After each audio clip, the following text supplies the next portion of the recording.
तोळनारा गेलो, दवाखान्यात गेलो, डॉक्टरांच्या गोळ्या खाल्ल्या, इंजेक्शन केलं, सगळं केलं तरी काही मला फरक पडला नाही. पण पंचकर्म सुखायू पंचकर्म. व तिथं येऊन मी हे उपचार घेतला. एक तासाभरातच मला बऱ्यापैकी सगळा फरक पडला.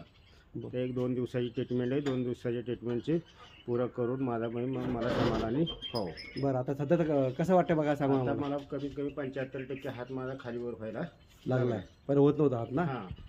हात बरोबर. दुखत होता म्हणजे काय भरपूर हात दुखत होता मला. म्हणजे हातनं असं वर धरल्याशिवाय मला काय चालता बी येत नव्हतं आणि फिरता बी येत नव्हतं. गाडी स्टेअरिंग धरता येत नव्हती किंवा गाडीची ही बी धरता येत नव्हतं. हँडल धरत होतं. हँडल बी धरता येत नव्हतं. झोप येत होती का झोपताना? झोप बी नाही. मला 5 दिवस झालं कंप्लीट झोप नाही. हां, वेदना प्रचंड असेल. वेदना प्रचंड होत्या. हं. आणि 4 व्हीलर बी चालवता येईल आणि काहीच चालवता येत नव्हते. पण आता मला वाटायला लागलं की बऱ्यापैकी. हात वर करून दाखवा आता. हात एवढं वर होत होतं का पहिले? नव्हता. हात वर होत नव्हता. हात वर घेण्यापूर्वी पण वेदना भरपूर. भरपूर म्हणजे हात मला असं जर धरला ना हां तरी मुंग्या येत होत्या हाताला.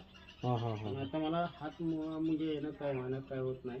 आणि हात फिरून दाखवा. हां हात फिरतोय आता. हां. पहिले हात फिरत होता का? नव्हता बरं थोडा. हात फिरतो नव्हता. ओके.